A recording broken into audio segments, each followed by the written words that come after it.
A couple was brutally attacked by a mob in downtown Cincinnati over the weekend, but if you only watch national news, you would have likely never ever heard about this violent attack. Could it be because the violent mob attacked a white couple and that just doesn't fit the right victim narrative for national news outlets? Isn't that something? No mention there of the respective races involved, just a man and a woman and people. Weird. Open question for you all. How do you think this article would have been written and then covered if a mob of white people beat a black couple nearly to death on the street in a viral video?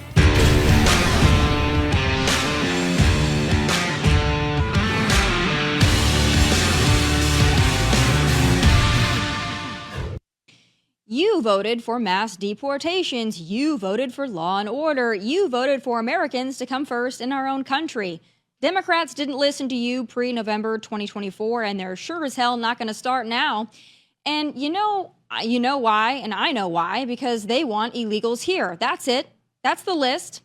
And since their compassion pleas didn't change American public sentiment because it's bull, they found some other creative ways to convince us that we don't just want illegal aliens in our communities, but we need them.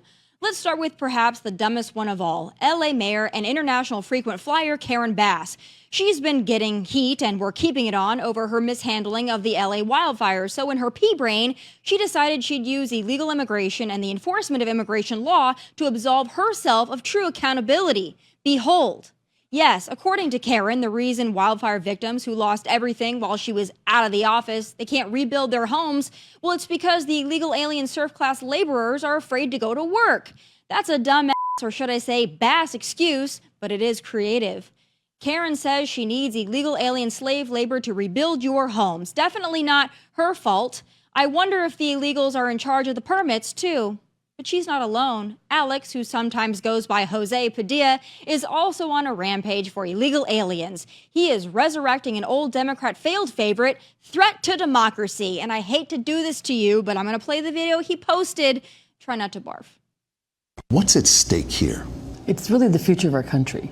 If the funding is going to enforcement and there is no justice left, that shows that our country is no longer embracing the need for due process and for justice. That's a big statement. The future of the country is at stake here. Do you agree with that? Absolutely. If you're attacking the very judges that adjudicate cases, there's not going to be a rule of law. That should concern everybody, not just immigrants, but U.S. citizens. Today is them, is immigrants.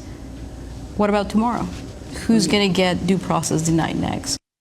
You see, Democrats are now really concerned about the rule of law, but rule of law doesn't seem to matter to them on a daily basis as thugs and felons run wild and as tens of millions of illegal aliens roam the streets. Also important to note, these same folks had no problem with the invasion in years 2020 through 2024. That part doesn't seem to bother them at all. And to that point, this hack from Texas, Cesar, is using a super mathy chart to validate illegal aliens roaming young, wild, and free. In his limited capacity to understand the law, a limited capacity shared by most, if not all, of his party, if you're an illegal alien who came to this country illegally, unvetted, and unfettered, and you haven't been caught, charged, and convicted of additional crimes, well, you should get a pass. Nope, Cesar, try again. That's not how it works. And as a rebuttal to that stupid workaround argument, I will once again say, these Democrats expect you and I to play Russian roulette with the millions of illegals in our country. Maybe they just want to take your job and work for less. Maybe they also want to murder you. Spin the wheel. Find out. No, that was under President Otto Penn, not President Trump. But joining me now is former Trump campaign advisor, Steve Cortes. Steve, it's great to see you again. Tommy, thanks for having me. Appreciate it. So it's a big day. We've got a lot to cover. We had a lengthy press conference this morning, big wins for President Trump. You know, they said that the tariffs were going to collapse our economy. They were going to cause skyrocketing inflation. We were going to go into a recession. Well, we've got more trade deals coming in. So before we talk about immigration, I just got to get your quick take on that. It seems like Trump is pretty spot on with most, if not everything, that he's been saying for the last several years. Amen, Tommy. So what Trump has realized that previous American presidents and other national leaders did not is that America has the strong hand when it comes to trade negotiations. Why? Well, because our consumer market is the envy of the world. Every country, every company on earth wants to sell, needs to sell, in fact, if they want to be a global player, needs to sell into America.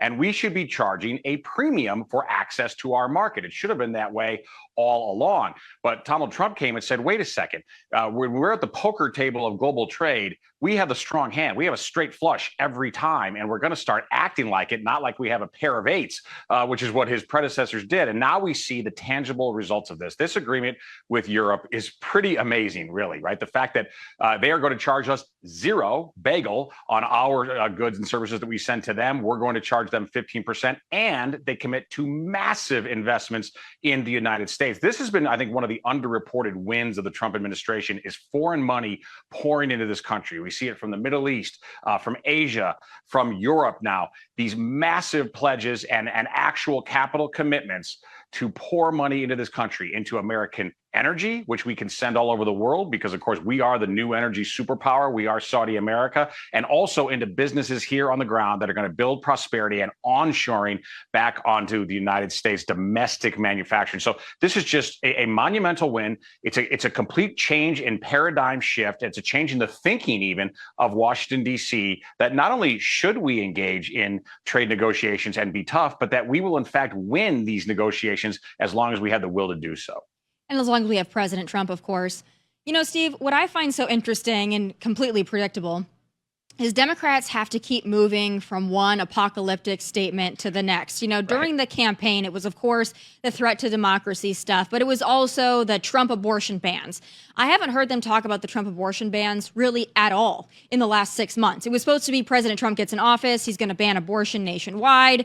They moved off that talking point because it didn't happen. Okay, so then they move on to the next one. Okay, we're going to have mass deportations. Okay, we're going to remove our workforce. That means that we're going to have incredibly high grocery store prices because all the illegal aliens aren't going to be picking the fruit and the vegetables, and they're not going to be cleaning things. So all of a sudden, we're going to have, massive economic problems, and we're going to have a dwindling workforce. Well, yet to happen.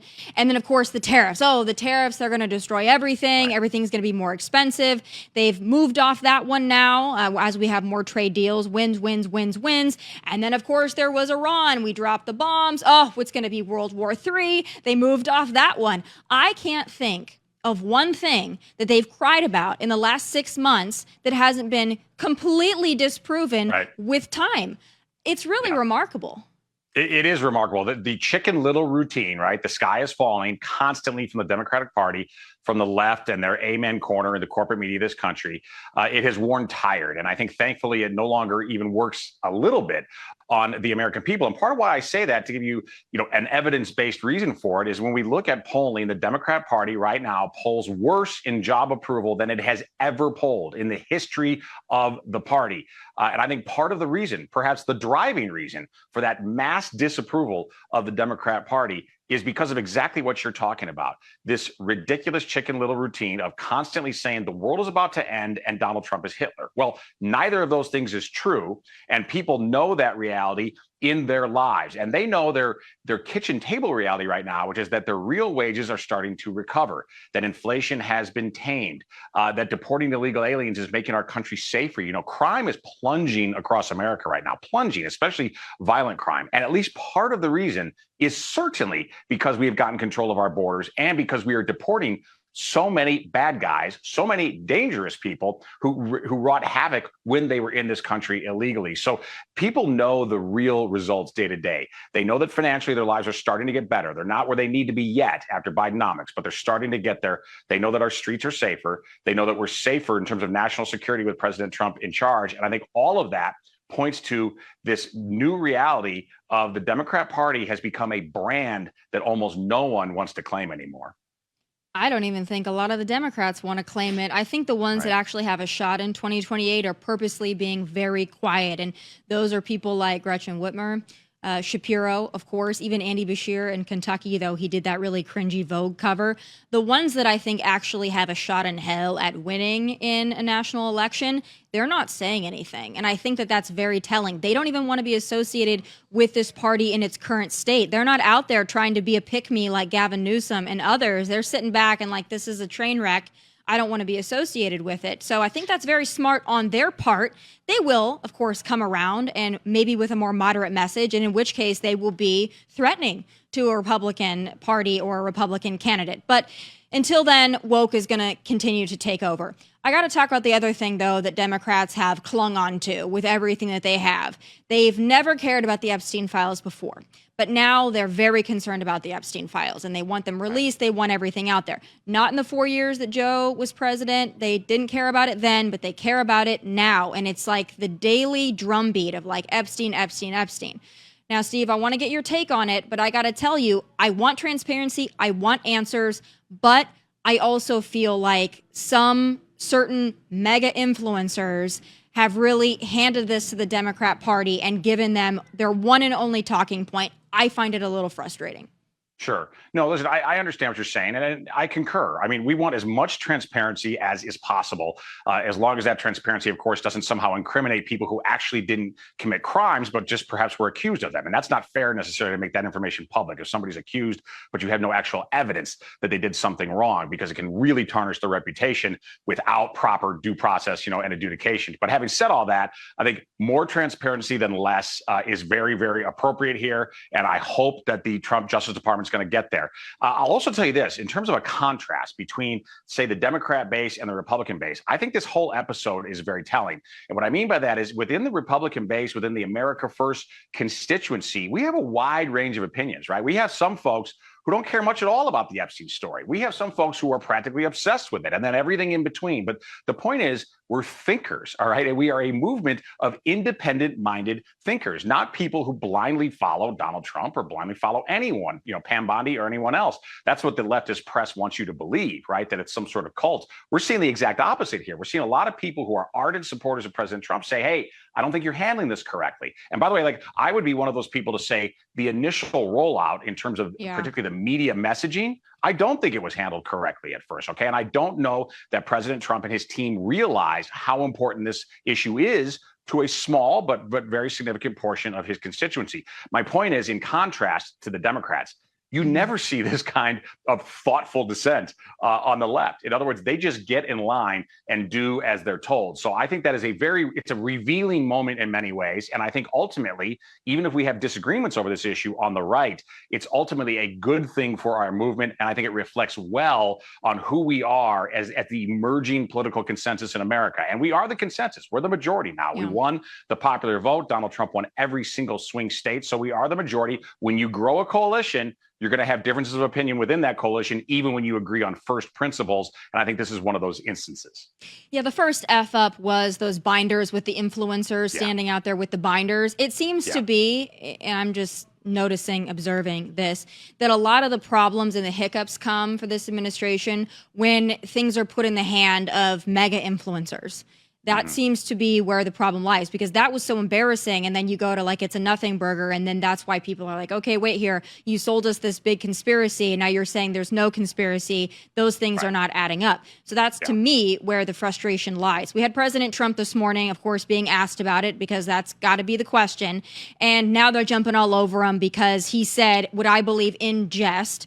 I didn't have the privilege of going to the island. And what he meant by that snarky is I didn't go. I declined the invitation. I wasn't a part of that. A lot of other people in Palm Beach went. I didn't go. And I thought that was a really forthright answer, a real clear answer. But of course, now they're saying, oh, well, he considered it a privilege. And that's what they're jumping on. What's your take on that? Yeah, come on. Now, listen, these kinds of attacks simply do not fly. The American people know very well who Donald Trump is, right? Because he is probably the most transparent politician in American history. His authenticity, and I think even his critics have to admit this, his authenticity is one of his greatest strengths. He tells you exactly who he is and exactly what he is thinking. And he is a New Yorker, and he is brash, and he is often sarcastic. And clearly when he said the privilege of going there, what he means is that anyone who went there clearly is under a cloud of suspicion, and perhaps for good reason. But the point is, he's not under a cloud of suspicion because he never went there. Now, was he in the same social circles at times as Jeffrey Epstein? Of course he was. Every really important person in America, especially in New York society and Palm Beach society, was. But he broke off his friendship very smartly, very, very early, or I shouldn't even say friendship, but his relationship, his acquaintance with Jeffrey Epstein. Why? Because Jeffrey Epstein behaved like a boor at his resort at Mar-a-Lago. And he said, you know what? I don't hang out with those kind of people. You're no longer welcome here. You're no longer welcome with me. Good for Donald Trump. Did that way before any of these allegations were known about him, at a time when Jeffrey Epstein was probably still quite respected, actually, in those ruling class circles. So Trump has nothing to hide here, clearly, and that's very important. And when he gives a sarcastic answer like this, the American people see right through it. They know who he is. So we can let some of the folks on the leftist press clutch their pearls and pretend that he somehow, diminished the crimes of Jeffrey Epstein. The opposite is true. Yeah, it's the only thing they want to talk about, though, because they don't want to talk about the big wins for the country in terms of trade deals and what have you. They'd rather talk about that. I want to get in just kind of surface level because it's a very deep topic. But over the weekend, we were really bombarded with images of people starving in Gaza and Palestinians starving. Now, I want to say, I'm sure that that's going on. And we know that there is a humanitarian crisis there. Now, it just comes down to, in my opinion, whether you believe Israel or whether you believe Hamas, a terrorist organization, and the propaganda that they're putting out there. Israel, for their part, has said, hey, listen, we pause 10 hours. We try to get the food in and all this. Could they do a better job? Yeah, I'm sure they could. But I believe the reality of the situation is Hamas, they see some kind of a political, social, public benefit by making it seem as though that people in Gaza and Palestinians are being starved to death by Israel. In many cases, it's probably them doing that. We know that they use people as human shields. But I do think, and there was also a lot of misinformation put out, photos of children starving that were not even children in Gaza, and repurposed photos. So a lot of that is very annoying because there is a real situation there. There is no need to put up false information. But President Trump, of course, was asked about it, and I believe he has genuine compassion for the people there. What's your take on all of this? It's not a topic that's going away anytime soon. Sure. Well, before speaking directly to Israel and Gaza, which I will, let me just say that in general, you mentioned President Trump pushing for peace. To me, one of the greatest attributes, maybe the greatest attribute of President Trump as leader is that he has always promoted peace. And again, what a contrast to his predecessors of both parties, right? If you look at Biden, Obama, George W. Bush, constant war fighting, constant interventions all over the world, with great human tragedies unfolding at great cost to the United States. One of the reasons we're in such a debt problem and quagmire is because of those insanely costly wars and interventions all over the world. Donald Trump came to office and said, enough. We have an America first foreign policy of realism and restraint, and he has been a president for peace, wound down the wars that he inherited, instituted the Abraham Accords, an historic peace treaty in the Middle East, has insisted that we need to find a peaceful solution to Russia and Ukraine, and now in this situation in Israel saying, okay, we need to get to peace. Yes, Israel has every right to defend itself and to do so aggressively, especially after it was heinously attacked, but we still want peace to be our goal here, not continued war. Now, regarding what's going on right now in Gaza and what we can believe, to your point, we know that Hamas for decades has really wantonly used and callously used its own civilians as human shields. For example, they used to hide munitions and bombs and missiles in schools and hospitals and orphanages. This was unfortunately the regular behavior of Hamas, one of the most reprehensible organizations on earth. So if we're not absolutely certain what's going on the ground and we're getting one report from the Israelis and another from Hamas, I think our default position always has to be that we're going to believe the Israelis. We're going to believe our longtime ally there. At the same time, I do believe that we need to reach a peaceful resolution as soon as is possible there. And I also think it's important for us to note, and there's a lot, again, this is another area, Tommy, where there's a lot of dissent on the right. Not everybody agrees with U.S. policy toward Israel. I think Israel is absolutely a dependable ally of ours, but it's not the 51st state. It doesn't mean that we always have to do, in terms of actual action or arms, whatever Israel wants. Israel is now a wealthy, strong, well-armed nation. And when it comes to fighting their wars, my view is Israel largely should do that on their own. We can still be their friend and ally, but then also insist you're more than able to defend yourself at this point. So, please do so. Yeah. No, I agree with that wholeheartedly. I mean, it has to be America first, and we don't want to see anybody suffering anywhere. I think just putting out the misinformation, though, to get people riled up when you're using photos that aren't even from the region, Sure. I think that that's super problematic, and social media does a great job of extrapolating that across the internet and to many different demographic groups. I want to talk about ICE a little bit because that's what I started off with. Now, the left, they're really clinging to this. Of all the things that they've kind of given up on, like the World War III and maybe even some on the tariffs, they're not giving up on, fighting for illegal aliens. Like, they're keeping that up. And I believe that that's where most of the misinformation that they're pumping out lies, because it's, well, ICE is kidnapping American citizens and they're going and just looking at somebody who has brown skin and they're nabbing them up and throwing them away. And it's not true. But I want to play this clip because you've got hospital staff that were obstructing ICE. Now, the narrative that's played by the leftist media is that there was somebody in the hospital and ICE came to get him. That's not exactly how it went. I want to play it for the record. So at this point, everyone's seen kind of that viral video of the confrontation. Fill in the gaps for us on the context of what happened before the camera started rolling. What led up to that confrontation? Yeah, if you back up for a second, this was all over the local media here, that this illegal alien was removed from a medical center. They almost made it sound like he was removed during a surgery or an operation. That is the furthest thing from the truth. He was an illegal immigrant who was being chased by federal agents. They were conducting an investigation to go after illegal immigrants who are in the country here, and they were following him. He ran from the agents, ran into the clinic, and these workers went out of their way to obstruct and block and assault our officers to keep him from being apprehended. That's what actually happened. Yeah, it's amazing when you actually get the whole context thing. It makes it sound a little different, doesn't it, Steve? It sure does. It reminds me a little bit of the corporate media trying to sell the Maryland father moniker, if you remember that, for Kilmar Garcia, right? That he was a Maryland father. No, he's actually an illegal alien from El Salvador. And once he came to America, he became a wife beater and a human trafficker. Okay, that would be the correct way to identify the so-called Maryland father, Kilmar Garcia. So a similar theme going on here, that he was arrested from a medical center as if he was a patient or a nurse in the middle of a procedure. No, he ran in there fleeing the police because he's somebody who needs to be deported from this country. So it's so important for us, of course, to know the facts here and also to know where the American people are.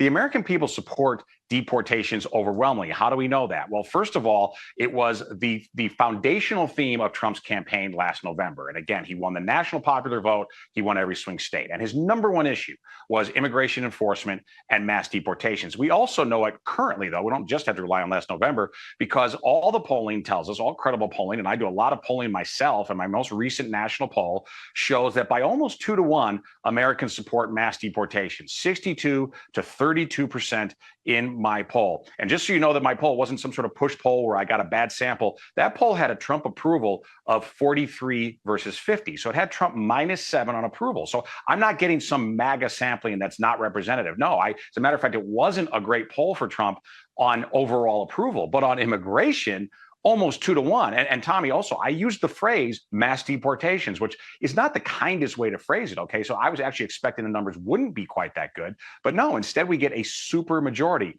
We also got a strong majority of Hispanic Americans. I got 57% of Hispanic Americans, not quite as high as the overall population, but very close. And that Latino Americans, the citizens of this country, also support mass deportations. And many of them, by the way, are legal immigrants themselves, or like me, they're the sons and daughters of legal immigrants. And they know very well how difficult it is to become a legal immigrant to this country. It is expensive, time-consuming, a really difficult, arduous process. And getting those illegal aliens out of this country, it defends all Americans, but I think it's particularly important to people who did it the right way, to people who went through that tough process of becoming a legal American citizen, waited in line, did the right thing, respected this country. I think that's also part of the reason why Donald Trump won the immigrant vote, which is the first time that we know of, as far as the data we have, that any Republican has won the immigrant vote overall. So the immigrants, legal immigrants to this country, believe in it. Native-born citizens believe in it. Mass deportation is a must. It is a mandate for Donald Trump, one that thankfully he's following through on. He's already secured the border. He did that within weeks. He secured the border. Now the internal enforcement part is the next challenge. And there's a lot to do, of course. It will take years to unwind what happened previously, but we're getting a good, aggressive start on it, and the American people support it. Yeah, and you got a few Karens that want to, cause issues in LA parking lots. But other than that, I think the American people quite understand that you can't let millions of people into this country. And had they not let so many in under Biden, you might not see such an aggressive approach with this administration. But because of the sheer numbers, you can't just go after the worst of the worst. If there's other people that are around the worst of the worst, or if you come across someone who's not in this country legally, you've got to take steps to get them out of this country. And, DHS, they were very, to me, generous, saying, listen, self-deport, we'll get you back home. We'll pay you $1,000. Then you can maybe return legally. To me, they really threw him a bone. And if you choose not to take it, I think that's kind of on you at that point. Yeah, Tommy, that's such a great point. And by the way, self-deportation is working. According to the New York Post, 1 million illegal migrants have already self-deported.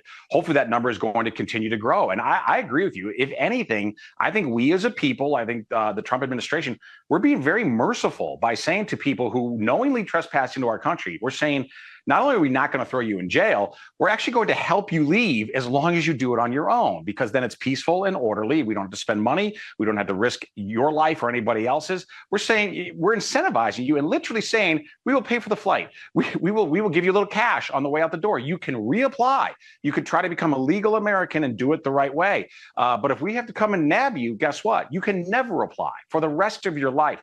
I think that's actually a really sensible and really quite merciful stance that the United States is taking. It is definitely working with a portion of that community. Hopefully it starts to work with more of them. I think also we probably need to do even more messaging on that front, more paid advertising, more creative content to get that into the media, because I guarantee that there are some illegal aliens who don't know that, who don't know that they are being incentivized to leave. And I hope and believe that the more that do, that 1 million number can turn into 3, 4, 5 million. And by the way, let me connect this back to the economy. Part of why it's important is not just because we respect the rule of law and because we want to maintain our sovereignty and our national security, but I think the number one reason to get a hold of immigration is to raise American wages.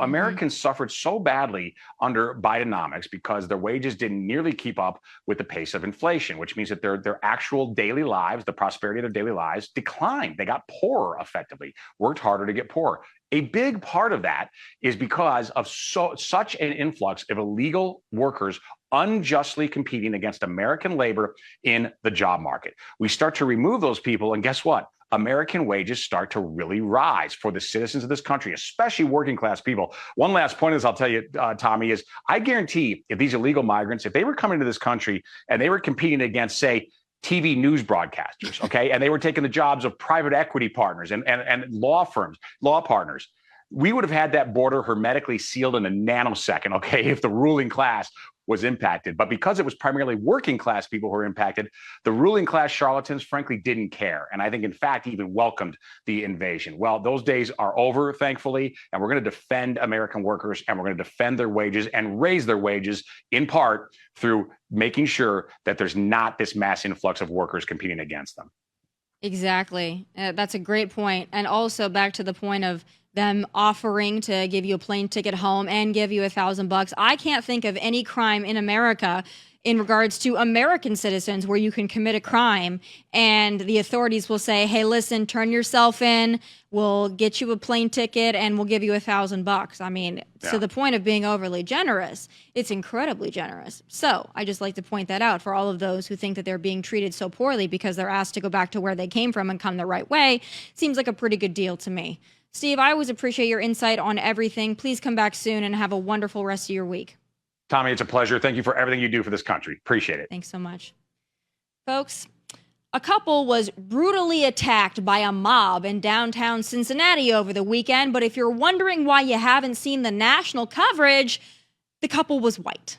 And I have some final thoughts.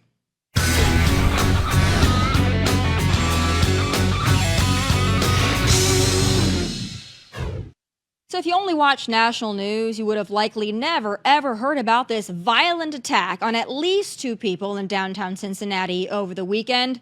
And a warning, I can't play the video for you because it's too graphic, and these images are also highly disturbing, but I feel you have a right to know, and national news ain't touching it. And I wonder why. Could it be because the violent mob attacked a white couple, and that just doesn't fit the right victim narrative for national news outlets? Now, when I saw the footage pop up on my X feed, I naturally wanted to do a little more digging because you do have to be careful about believing everything you see on social media.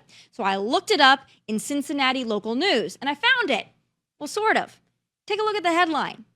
Video shows large brawl in downtown Cincinnati. No mention of the fact that the victims in the nothing short of cruel brawl were a white couple being violently beaten almost to death by what looks to be a group of black people. I read on in the article, and wouldn't you know it, it seems race was entirely omitted there too. Here's a poll quote for you. In a nearly 2.5-minute video shared on Facebook, dozens of people are seen in a fight in the street. At one point, a man is chased into the street before he is kicked and stomped on by several others. That man is then eventually helped up by others before he collapses again in the street. When he's helped up a second time, the man has a bloody nose and visible scrapes on his face. After the man leaves the frame of the video, another woman punches a second woman in the back of the head.